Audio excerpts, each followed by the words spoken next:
बदनावर में मतदाता मौन। कांग्रेस जीते या भाजपा, जीतेगा कमल ही। जानिए बदनावर का सियासी समीकरण।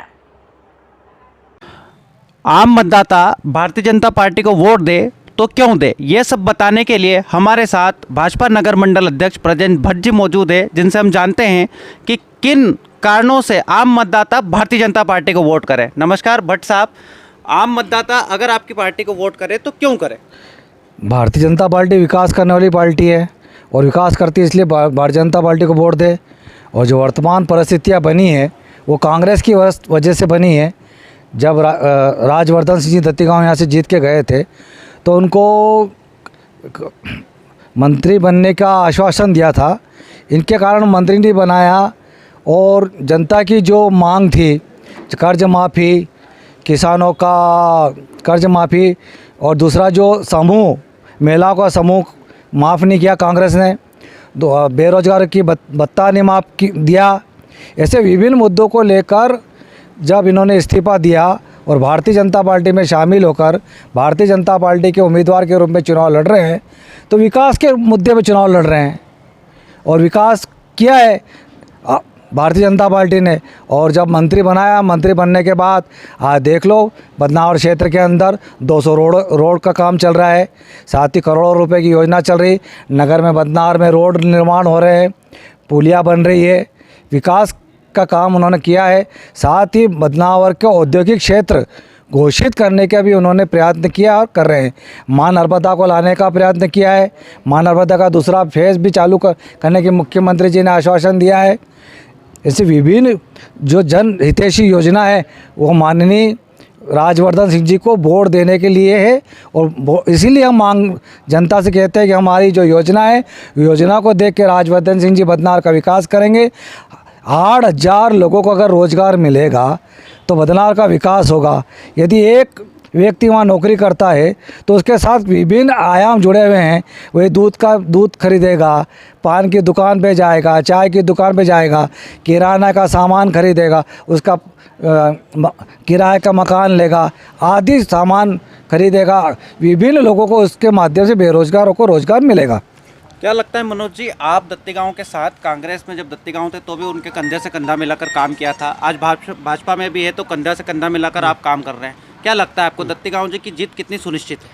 दत्तीगांव जी की जीत 100% सुनिश्चित है और दत्तीगांव जी ऐतिहासिक वोटों से चुनाव जीतेंगे, क्योंकि कांग्रेस के बहकाव में अब जनता नहीं आएगी। कांग्रेस ने 2018 में वादा किया था कि किसानों का 2 लाख रुपए का कर्जा माफ़ करेंगे। कांग्रेस ने वादा किया था कि महिलाओं का समूह को हम माफ़ करेंगे। कांग्रेस ने वादा किया था कि हम पेंशन बढ़ाएंगे, किंतु कांग्रेस ने अपना वादा पूरा नहीं किया। इन्होंने जनता के साथ में धोखा किया है, किसानों के साथ में धोखा किया है। और इन्होंने जिस ज्योतिरादित्य सिंधिया के नाम पर ये कांग्रेस सत्ता में आई थी, उसी ज्योतिरादित्य सिंधिया का इन्होंने अपमान किया था। जब सिंधिया जी ने कहा था कांग्रेस को कि अपना वचन पत्र के वादा जो किया था उसे आप निभाइए, तो कमलनाथ ने कहा था कि हम नहीं निभाएंगे। और तो सिंधिया जी ने कहा था कि हम सड़क पर उतर जाएंगे, तो कमलनाथ ने अहंकार में कहा था कि जाओ उतर जाओ सड़क पर।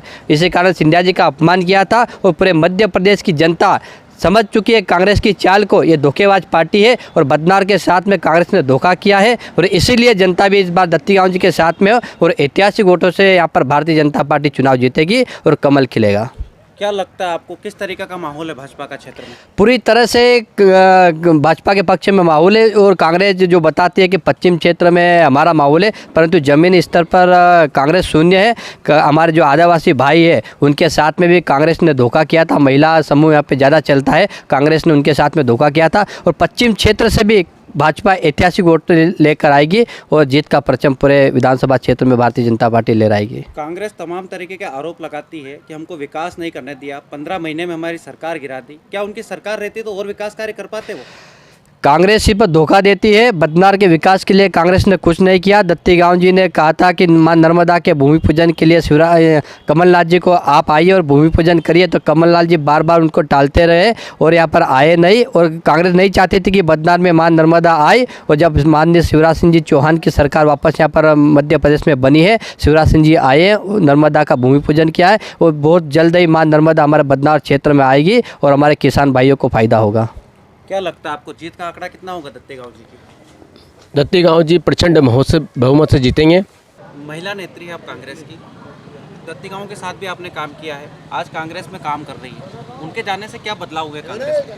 उनके जाने से कोई कुछ फ़र्क नहीं पड़ा है, उनको ज़रूर पड़ा होगा। बाकी हमारी कांग्रेस तो बहुत अच्छे से काम कर रही है और इतना बढ़िया शानदार नेतृत्व है, सभी विधायकों का पूरा सपोर्ट है हमको और कमलनाथ जी का बहुत सपोर्ट है, तो बहुत अच्छे से काम कर रहे हैं हम लोग। आप ग्रामीण क्षेत्रों में भी जा रही हैं, दौरे कर रहे हैं, नगर में भी जा रहे हैं, महिलाओं से किस प्रकार के रुझान मिल रहे हैं? अच्छे मिल रहे हैं हमको और ये तो आपको आने वाले चुनाव में पता चलेगा कि क्या होता है।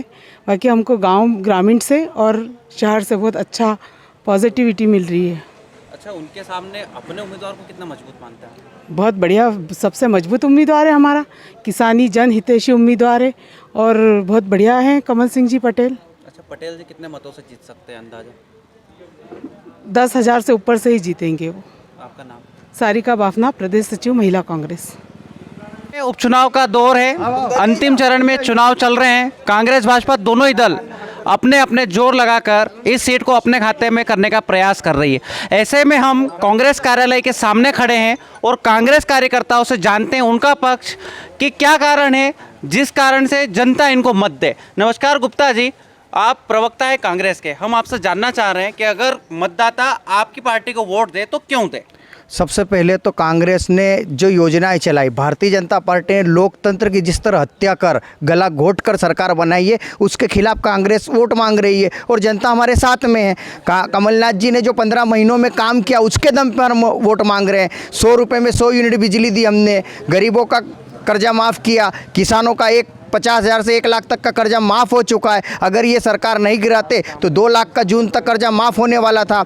गौशाला 1000 गौशाला बनवाई, बदनावर में गौशाला बनी हुई है, जिसमें इसके बाद में कमलनाथ जी की सरकार थी, गायों के लिए हम 20 रुपये प्रति गाय भोजन के देते थे रोज के। शिवराज जी ने आते 1.5 रुपया कर दिया। तो कहाँ से ये है, किस एंगल से ये वोट मांग रहे और कौन सा विकास है? विकास कार्य की बात करते तो क्या लगता है आपको कांग्रेस का कैसा माहौल है? कांग्रेस का बहुत बढ़िया माहौल है और 290 जो पोलिंग है उसी सभी पोलिंग पे कांग्रेस विजय निश्चित हासिल करेगी और आम आदमी और आम कार्यकर्ता कांग्रेस का पूरा जोर लगा और कांग्रेस एक होकर चुनाव लड़ रही है और यहाँ पर कमलनाथ जी की पूरी टीम लगी हुई है और कांग्रेस का एक एक कार्यकर्ता इस बदनावर तहसील में लगा हुआ है, तन मन और धन से लगा हुआ है। अच्छा, सोशल मीडिया पे एक ट्रेंड चल रहा है कि कांग्रेस को जीतने के लिए 28 सीटें चाहिए और विधायक 29 चले गए उधर, तो ऐसे में कैसा कांग्रेस के पक्ष में कैसे माहौल आएगा?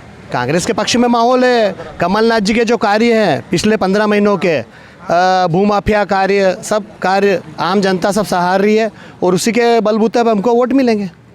जनता का रुख क्या लग रहा है आपको? ग्रामीण क्षेत्रों की जनता आपके पक्ष में है या उधर के? ग्रामीण क्षेत्र में हमारे दिल्ली जा रहे हैं सब कार्यकर्ता और जनता का रुझान हमारी तरफ है पूर्णतः। आपका नाम? आशीष बोकड़िया।